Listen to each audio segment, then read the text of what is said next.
Hey, I hope you guys are doing good today. We are going to be watching the history of cucumber ice cream and how this came about, or I guess like how this flavor came about. Looks very interesting. It is summer, it is hot, and what goes better with hotness than some ice cream? Let me know in the comments below what your favorite ice cream flavor is.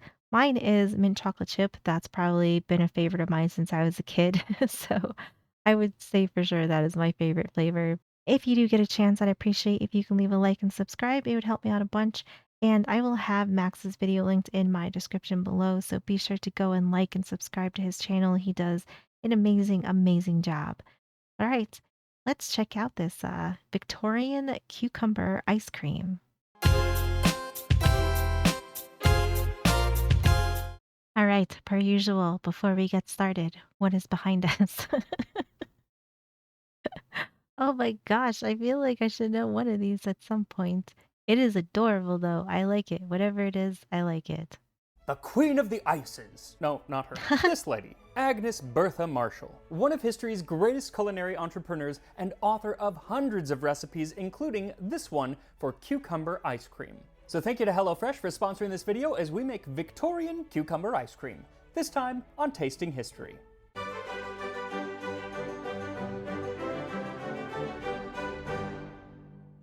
So yes, this recipe is for a rather interesting ice cream flavor, but by no means is it Agnes Marshall's craziest ice cream recipe. I figured it was just crazy enough that you might actually try it. That's fair. I mean, I don't think actually, the more I think about it, cucumber ice cream doesn't actually sound terrible.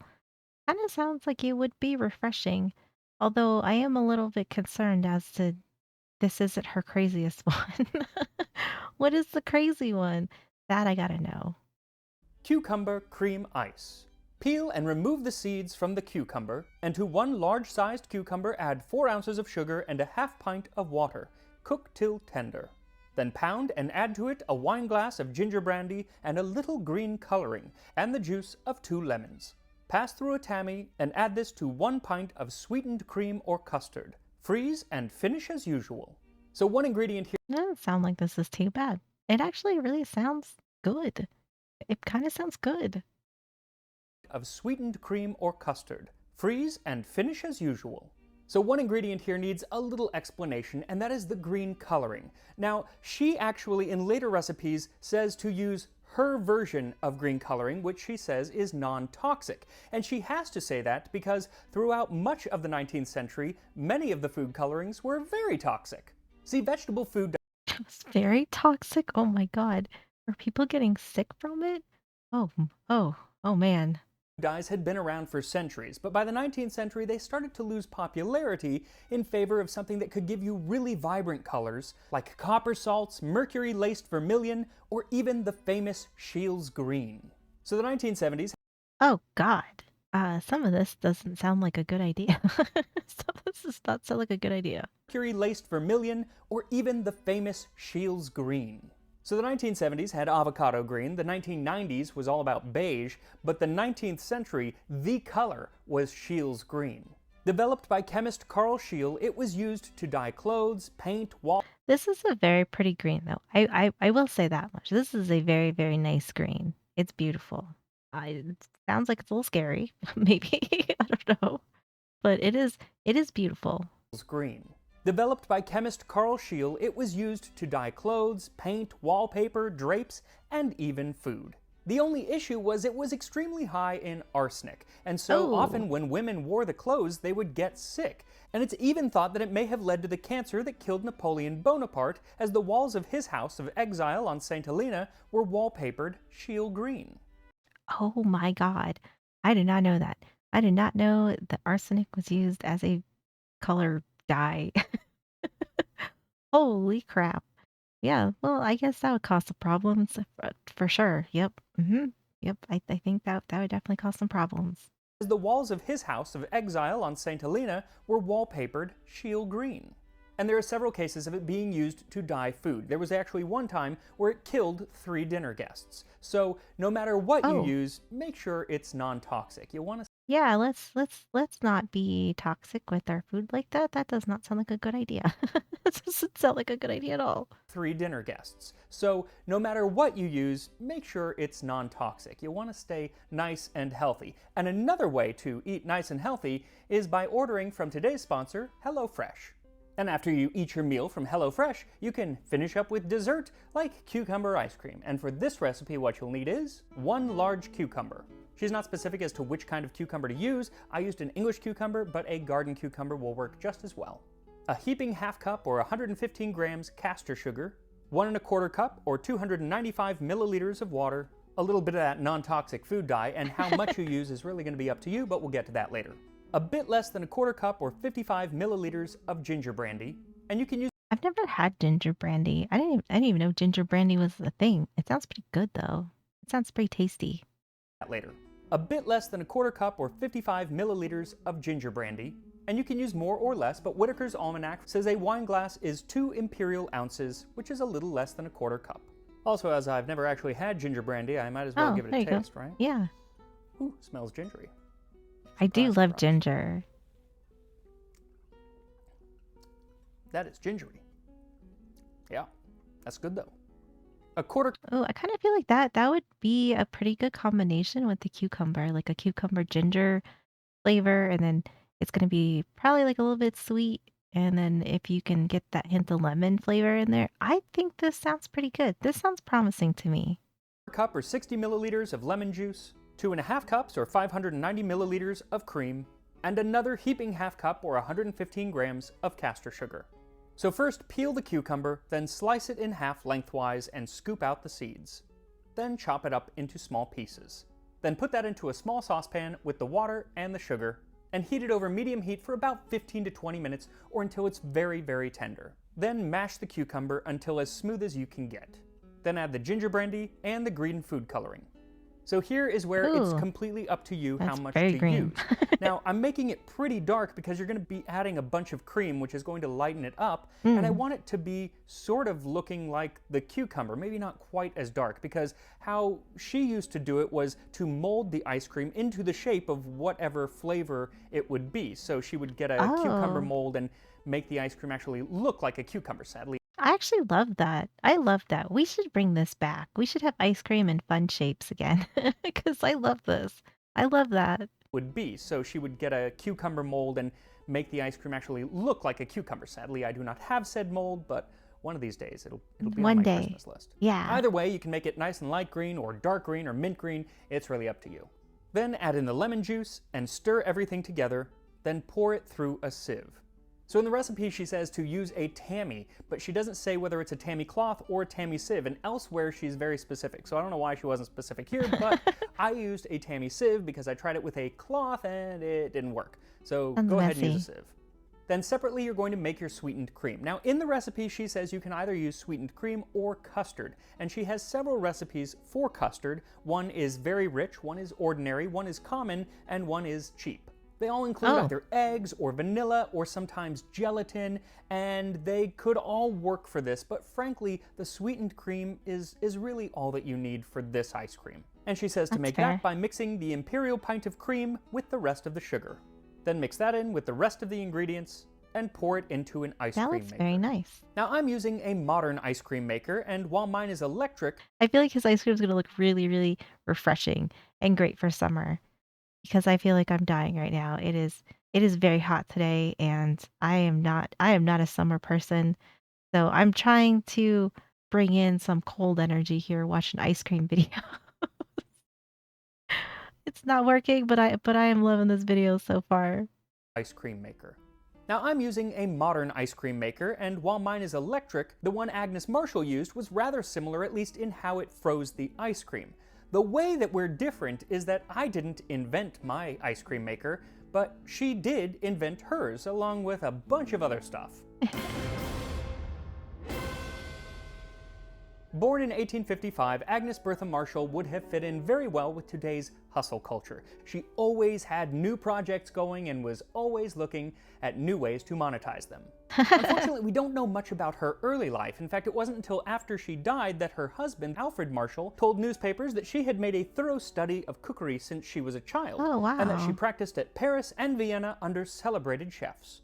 But what we do know is that she was quite accomplished by the time she moved to London in 1883, where she purchased a plot of land and started the Mortimer Street School of Cookery.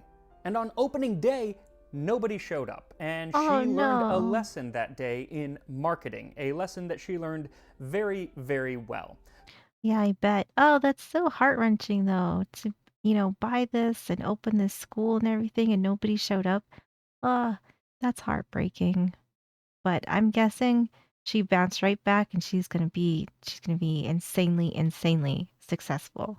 Lesson that day in marketing, a lesson that she learned very, very well. So she went out and put a bunch of ads in newspapers. She said she was going to teach domestic cooks how to cook high-class cookery, French and English. And many of the ads were not aimed at the students, but rather their employers. Middle-class London Oh, families who wished to dine like high society and wished their cook to learn the art of French cookery, which had become all the rage in London. And within a year, she was teaching 5 to 6 days a week, 40 different students every day.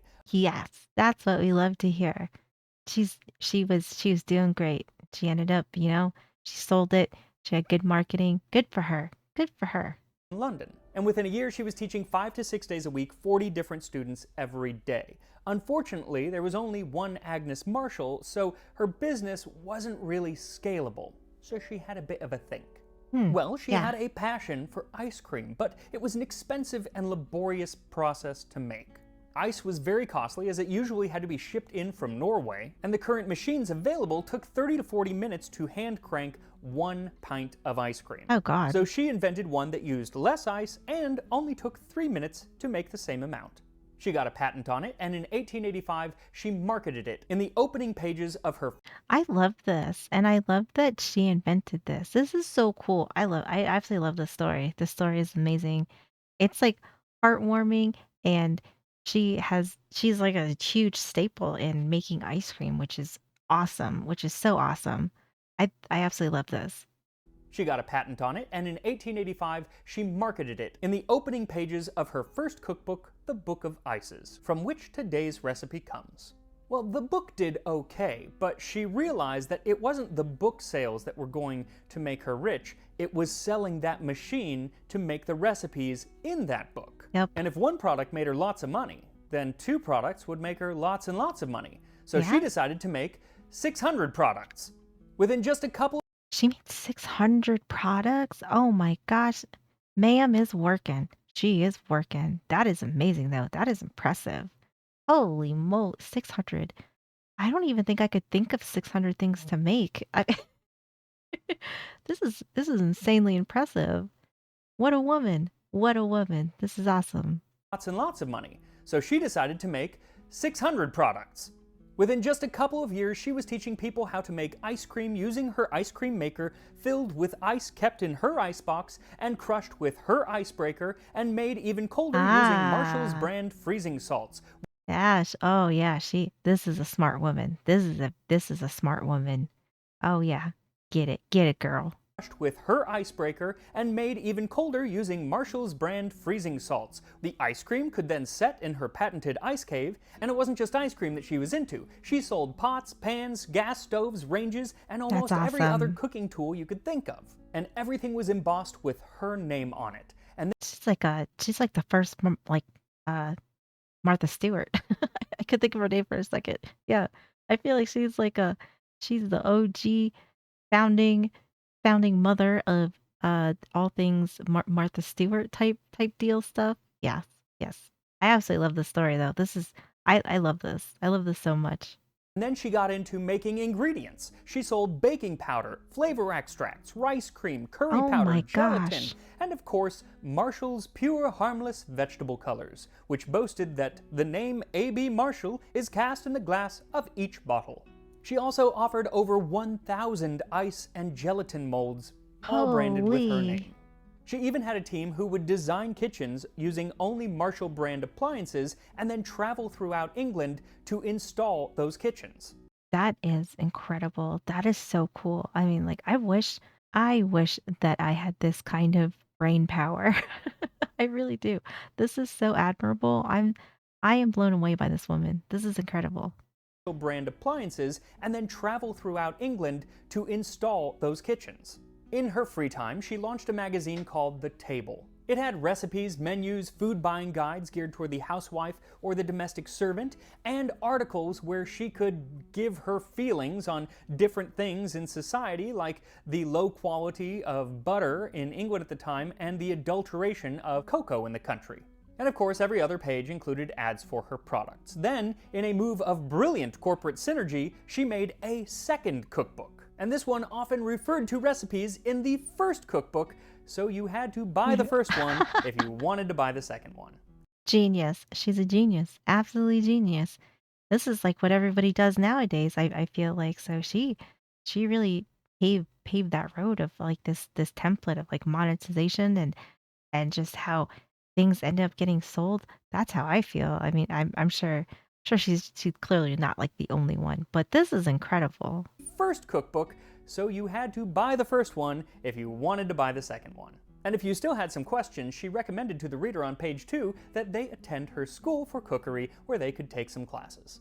She even started an employment agency for domestic cooks so that those cooks, when graduated from her school, could then go on and be placed in some of the best houses around London, all the better to spread the gospel of A.B. Marshall. Well, after publishing yet a third cookbook, she decided to take the show on the road and started cooking for audiences in auditoriums all over England. The London Times said, "In a few clear words, Mrs. Marshall explained what she intended to do and how she proposed to proceed. And for 2 hours, she completely engrossed the earnest attention of some 600 people, instructing and entertaining them at the same time." Oh my gosh, 600 people. She was making moves. Absolutely incredible. This is impressive. This is so impressive and just so cool. I absolutely love this. Some 600 people, instructing and entertaining them at the same time. At the end of the lecture, or performance, whichever it may be called, her labors elicited a unanimous outburst of applause. She was like Julia Child before Julia Child, Oh though only yeah. in England, because she took the show on the road to the US, but the States just weren't really ready for her brand of culinary entertainment. We should have been because she's incredible. This is like she done so many cool things and has been like such a like forward thinker and just doing all this and making all these things. What's wrong with us? What the hell? But the States just weren't really ready for her brand of culinary entertainment. In fact, the most flattering article focused mostly on her rather than the content of what she was actually doing. Oof. Mrs. Marshall is a brunette of fine form and bearing, under middle age, with a ruddy complexion that characterizes English women. Oh, come on. This was the best we could do. Come on. Oof. Bearing, under middle age, with a ruddy complexion that characterizes English women. She is a fluent talker and speaks with a marked English accent. Newspaper definitely sent their B team on that one. 100%. 100% B team. Like she's from what they said she's from London, so she has an English accent. Well, like no shit, Sherlock. I How could you do this? How could you do this? Speaks with a marked English accent. Newspaper definitely sent their B team on that one, but it didn't really matter because Agnes used the trip as a way to gather American recipes for her Oh, next cookbook. that's fair. Philadelphia and Chicago style donuts, Saratoga potato Good. chips, and the Good. decidedly American corn on the cob. Though plain butter and salt just wasn't interesting enough for her, so hers is served cold with a mayonnaise sauce and pureed oysters. But that Oh. experimental form That's a bold move. That's a bold move. I mean, I can't say anything because I don't like mayonnaise, so like already I'm turned off by this. But I would say if it wasn't the mayonnaise, it maybe would have been the oysters. I don't know, oysters and corn. And it's I don't know. It's that one sounds a little too out there for me. a mayonnaise sauce and pureed oysters. But that experimental form of recipe was really staying in line with other recipes that she had written. Cucumber ice cream, for example, but even that was on the tamer side by the time she got to her fourth cookbook, Fancy Ices, published in 1894. Here she features everything from a sweet asparagus cream to a fish curry gelatin and frozen foie gras souffle. Uh, okay. These sound very adventurous. These are very, very adventurous. Asparagus cream to a fish curry gelatin and frozen foie gras souffle. What's impressive is that almost every recipe in the book includes at least 3 ingredients that are only available for purchase by A.B. Marshall. The Ah, woman was a business genius. yep. The book also included the first known recipe for something like an ice cream cone. Now, the cone as we know it didn't show up until the 1904 World's Fair in St. Louis, and there's debate over who was the first person to actually make it. But a decade earlier, Marshall's I would have thought this would have shown up a lot earlier after the history of ice cream that we watched, and that you gotta share the cup with strangers. Like, you eat your ice cream and then lick it out and use your fingers, and then the next person has to eat it, like it doesn't get washed out. I would have thought the cone would have came out, uh, pretty quickly, I would say, because I can't like, that still haunts me. That fact still haunts me to this day. and there's debate over who was the first person to actually make it. But a decade earlier, Marshall's recipe for cornets with cream were very similar to an orange flower flavored waffle cone, though she says that it should be served not held but on its side, but she does say that it would make a perfect holder for ice cream. She Mm. definitely saw into ice cream's future, but it was just a few years to get to the ice cream cone. It was a century to get to another idea that she had. See, in 1901, she wrote about something that had just been invented a few years before. Persons scientifically inclined may perhaps like to amuse and instruct their friends as well as feed them when they invite them to the house. By the aid of liquid oxygen, each guest at a dinner party may make his or her ice cream at the table by simply stirring with a spoon the ingredients of ice cream to which a few drops of liquid air has been added by the servant. Oh, yeah. At picnics, it would be invaluable.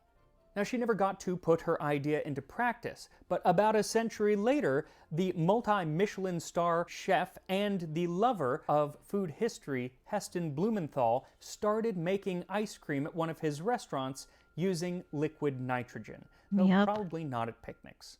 Now, in 1904, at the height of her culinary empire, Agnes Marshall fell off of a horse and never fully recovered, and a year later, just before her 50th birthday, she died. Oh my gosh, so she was only 49? That's well, I guess maybe that's kinda good for that time, maybe? I don't know, because I feel like when you look at it in, like, today's standpoint, 49 is so young. It's so young, but maybe that was more up there for that time. Her books were sold to Ward Locke, publisher of the more famous yet less accomplished Mrs. Beeton. But sadly, they decided not to keep Mrs. Marshall's books in print. But her Oh, husband did no. keep her school going and kept the catalog of products for sale as Marshall's Limited, and they stayed on sale all the way through World War II. Lucky for us, That's while her good. businesses are long since forgotten, her recipes are not, like this one for cucumber ice cream. So once the ice cream has frozen, Ooh, you that can looks eat it right good. away. Though in her book, she usually suggests to let it harden in her ice cave, either by itself or in one of her molds, which you would have to purchase. They were made of pewter, she had tons and tons of them. And like I said, they were often shaped like what the flavor was, but sometimes they could also be shaped as rabbits and flowers and all sorts of other I things. love it. I love that so Again, much. I don't have one, but I totally wanna do this, is make ice cream and get maybe, like, silicone molds of something cool, like skulls maybe or something, and freeze them, and then I can have fun-shaped ice cream. I really want that. I just want that. rabbits and flowers and all sorts of other things. Again, I don't have one, but someday. But even without a mold, here we are. Agnes B. Marshall's cucumber ice cream. I put it in the freezer for like an hour and it really hardened up. Otherwise, it's kind of more like soft serve, but shouldn't affect the taste. Let's give it a try. It's gonna be good. I think it's gonna be good. Mm, Yeah, refreshing. it's very refreshing. Yeah, yep. You can really taste the cucumber. Really, really comes through. I didn't think it would because it's just not that much cucumber. In fact, I worried that the brandy, the ginger brandy, would really overpower it, but honestly, I don't taste it at all. Could probably forego it. I mean, you shouldn't. Yeah, add a little bit in there, but I think if you don't drink brandy, then it's not going to be a big loss. But really, really good. Very refreshing and really smooth. One more. Oh, yeah. It's just creamy. It is not like a sorbet at all, but it's still refreshing. But it is definitely a dessert. It's not a palate cleanser. It's a dessert. And I think like one scoop would be fine. I don't see me sitting there with a whole quart, which I've done, but not with this. It's a little more nuanced. Now, Ms. Marshall had a wonderful quote that I think is pretty apropos for this dessert. The aim of a properly constructed sweet is to convey to the palate the greatest possible amount of pleasure. And I think she's done just that. The flavor, Yeah. the texture, the level of sweetness, it is sweet, but it's not overpoweringly sweet. I think she's done it. By Jove, she's done it. This looks good. I mean, it looks good. It does look like it's creamy. Even like when he was done, like when we got to see it in the ice cream maker, it looked pretty thick. It looked pretty creamy. It looked good. I love that the color came out pretty good. Like the color looks like it is gonna be just refreshing. I don't know how to explain it. Like his green color just came out perfect. I feel like when you look at it, you're like it's cucumber ice cream. It's like, man, it looks really, really refreshing and nice. Overpoweringly sweet. I think she's done it. By Jove, she's done it. So go make a little ice cream or go buy some ice cream, whether it's cucumber or any other flavor, just because pretty much all ice cream is good. And I will see Facts. you next time on Tasting History. I really, really enjoyed this one. This was great. So interesting. And I still cannot get over how she has 600, like that she invented 600 things. It's just, that is so wild. And how they all are like interchangeable and she marketed it like so well between like her recipes and having to buy stuff and, just everything about that. I just love this. What a great story about her, and the cucumber ice cream looks like it came out absolutely delicious. It looks so good. I kinda wanna try cucumber ice cream now, for sure. Thank you so much for hanging out with me. I really appreciate you guys being here. Be sure to like and subscribe to Max because he does such an amazing job with these videos. I love all of these videos so, so much, so be sure to go give him lots of support. But that's gonna do it for me. I hope you guys had a great day, and I will see you in the next one.